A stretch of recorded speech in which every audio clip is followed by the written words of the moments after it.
Not every alleged haunted place feels different right away. Some of them take a little time. You settle in. You talk. You forget why you even came sometimes. And then something small happens. Something that's easy to miss if you're not paying attention. Maybe a light flickers, or sound doesn't quite match the room. And all of a sudden, the tone shifts. Not into fear, but into something that's a little harder to name. Tonight on the Midnight Drive, we are in Nebraska City, inside a cave with a long history and no clear answers. A place where people come looking for something. And sometimes that very something seems to respond.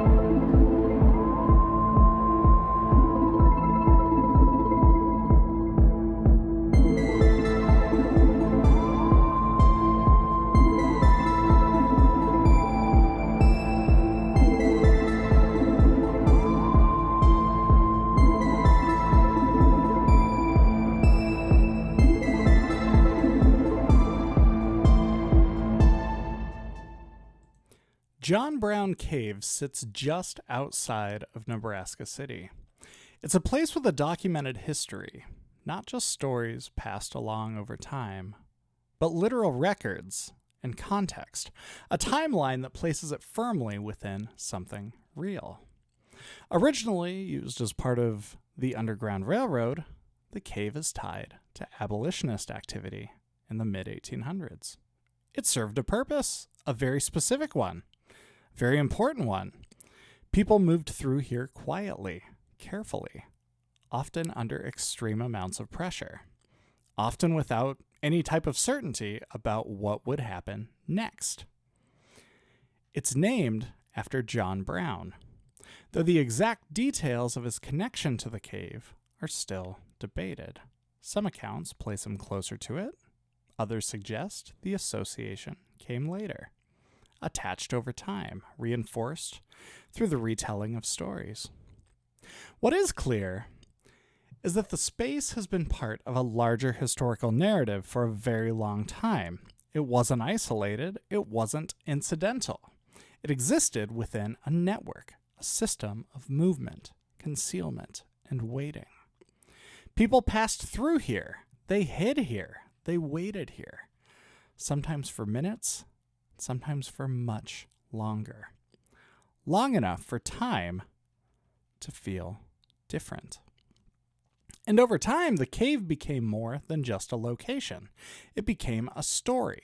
Not all at once, not by design, but gradually, through repetition, through memory, through the way that people continued to return to it, physically and otherwise. During the day, it's easy to understand it that way. It's a historical site, a place to visit, something to learn about, something that fits into a broader narrative that you can easily follow. You can stand there, look around, and place it into context. You can read about it. You can even picture what might have happened there. And then you can leave. You can go home. But at night, everything seems to shift. Not physically. The structure is the same. The layout doesn't change, but the vibe does. Your relationship to the space does. The same space feels smaller, more enclosed, like the walls are closer than they should be. Even sound behaves differently. It doesn't travel as far. A voice doesn't always sound like it's coming from where you might expect. Footsteps echo. And then don't. And the context changes. You're not there as a visitor, not in the same way. You're not passing through with a clear purpose. You're not moving from one marked point to another. You're there, waiting. Even if you don't define it that way, even if you don't think of it consciously, the posture is different. The pace is different. Time stretches out. Attention narrows. I was out there with a group organized by a paranormal investigation team out of Lincoln called Print. They had set up a larger event but split everyone into smaller groups of 4 to 6 people, just enough to keep things grounded, a little more intimate. It wasn't enough to fill the spaces, pack them to the gills. That's not what they were going for. Wanted to keep it small. It was late. It was fully dark. We're not talking sunset. We're talking completely dark, where it feels like the outside world has already shut down for the night. By the time we entered the cave, the outside world had already faded. No ambient noise, no distant traffic, no background movement to anchor any of us. It was just the group in the space, in the absence of everything else. Going in, I wasn't expecting very much. Not in a dismissive way, just I felt neutral. I've always been curious about this kind of thing, but curiosity doesn't automatically mean belief. If anything, I tend to look for explanations first. Not to disprove anything, but to understand it. What could this be? What else could cause this? What am I missing? I wasn't there to prove anything, and I wasn't there to confirm any kind of story, or even to challenge one.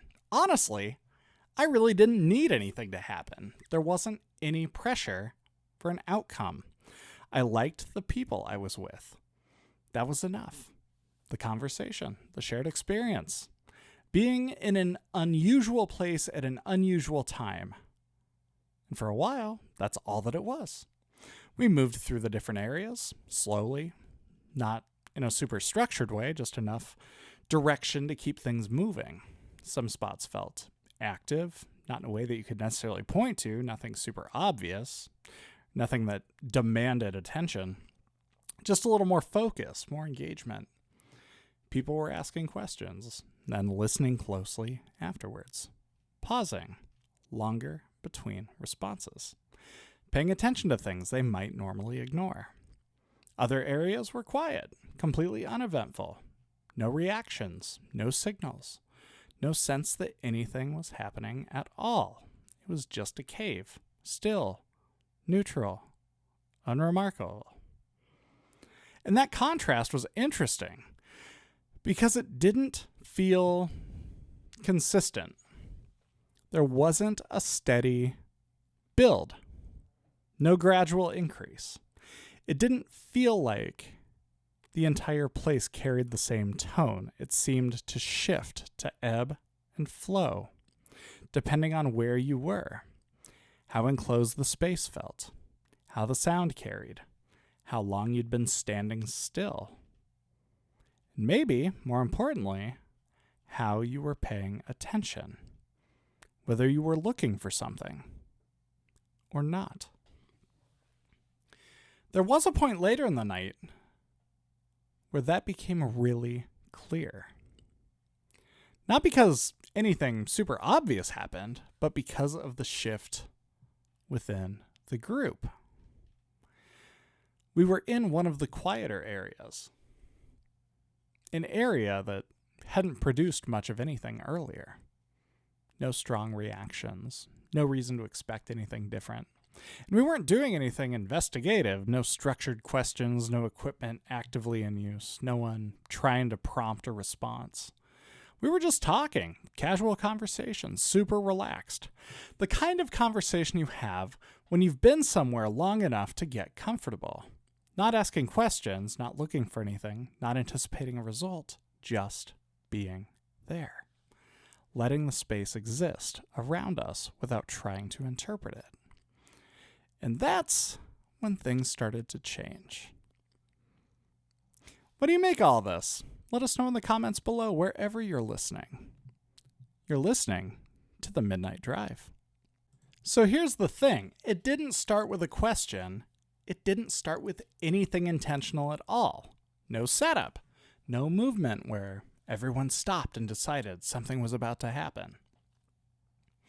It started with something small. Again, something easy to overlook. The kind of thing that in a different setting you probably wouldn't even register. There were tea lights set up in the space, placed around the area. Not in a perfect pattern, not arranged in any way that felt staged. They were just present, part of the environment. Not fully on, but not fully off. The switch was just barely sitting in between. So they were off, but they could be prompted to turn on.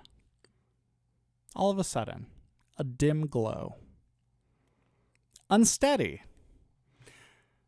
Not enough to draw attention on its own. The idea, as it was explained to us, was simple. If something was there, it wouldn't take much energy to push the light one way or another, to tip it slightly brighter.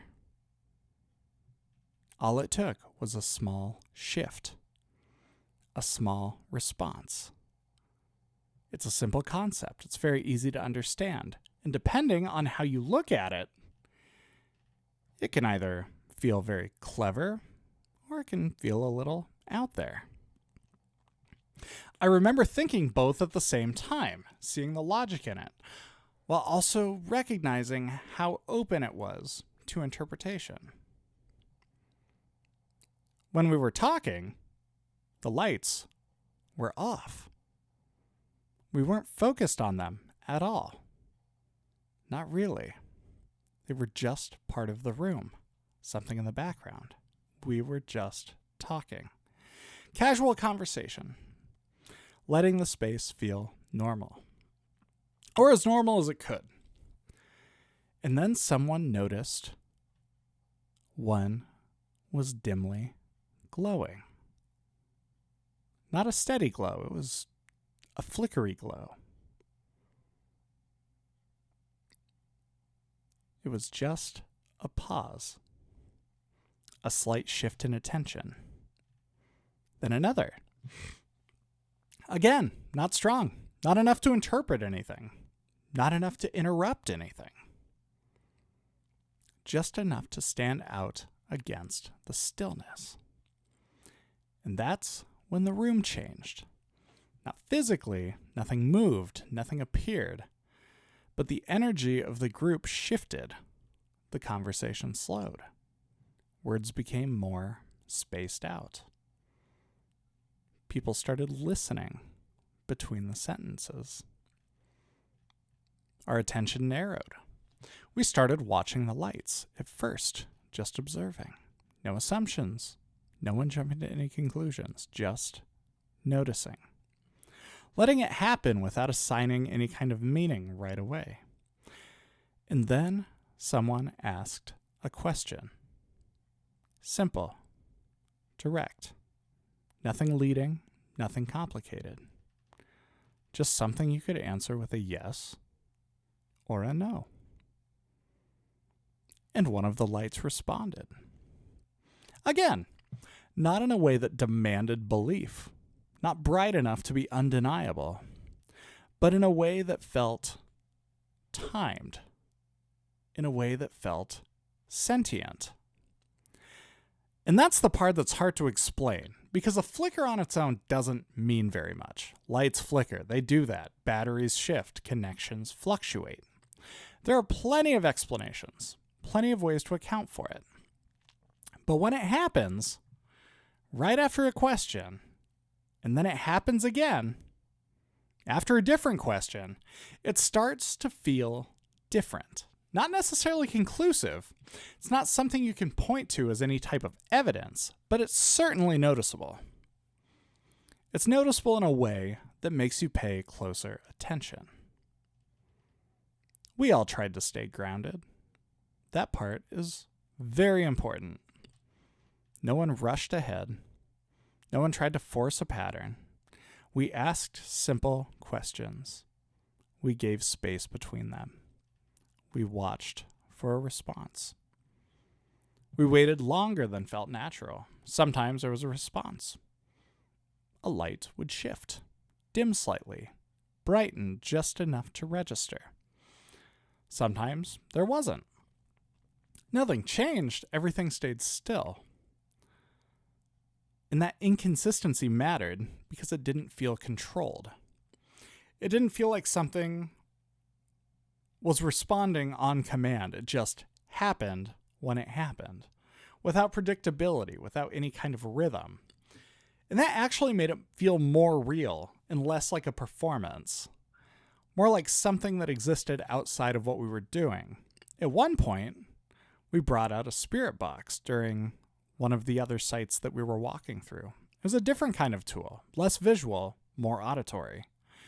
Sweeping through radio frequencies, quick, fragmented bursts of sounds, pieces of voices, static, half-formed words, the kind of noise that your brain immediately tries to organize, to make sense of. That kind of input is even harder to pin down because your mind wants to complete it. It looks for words, for structure, for anything recognizable. Sometimes it finds them, sometimes it creates them, filling in the gaps without you even realizing it.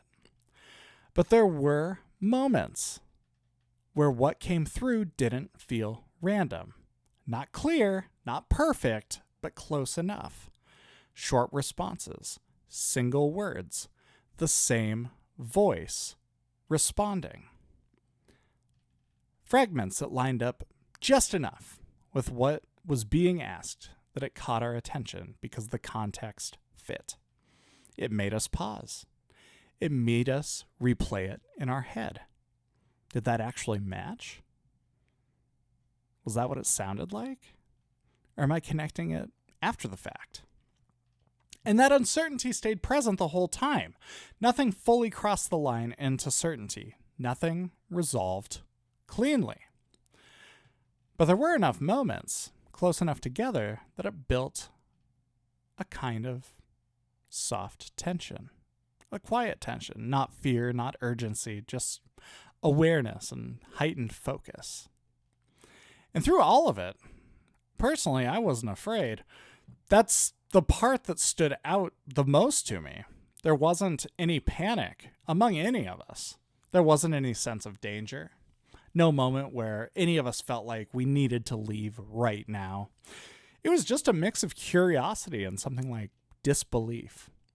Not disbelief in a dismissive sense, more like trying to hold two possibilities at once, trying to make sense of it all, and not quite being able to. But also not needing to. That part felt important to me. There wasn't a pressure to define it or to label it, to come away with an answer. We stayed for a while longer, asked a few more questions, watched, listened, let things happen or not happen, and eventually it settled. The light stopped shifting, the responses faded. The space returned to what it had been earlier. Quiet, still, neutral. And just like that, it was over. No claim about what it was. It was just a moment where something didn't fully add up, where the timing felt just precise enough to notice. I just let it be what it was. Unclear, incomplete, but real in the moment, because sometimes that's the most honest place to leave it.